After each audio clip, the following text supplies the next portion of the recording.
आम्हाला न्यूटन मोठा वाटतो, न्यूटन मोठाच आहे, पण त्यांनी शोध लावला खाली काय येतं ह्याचा. त्याच्या आधी 12व्या शतकात एक 16 वर्षाचं मूल सांगून गेलं खालून वर जाण्याचा किमया, त्याचं नाव आहे ज्ञानेश्वर. ते फळ वरनं खाली येतं, पण ते वरपर्यंत जातं कसं. जमिनीमध्ये एक बी पेरतो, साधं बी. ते बी पेरल्यानंतर ते बी फुटतं.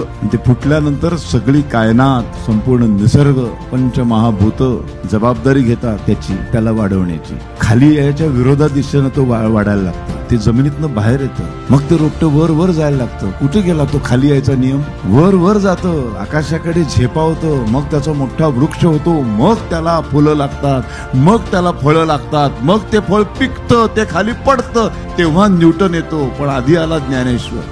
हे सांगितल्यावर जो चेहऱ्यावर भाव येतात ना, छाती भरून येते, ज्ञानेश्वर वाचावेसे वाटायला लागतात, त्याला म्हणतात अस्मिता.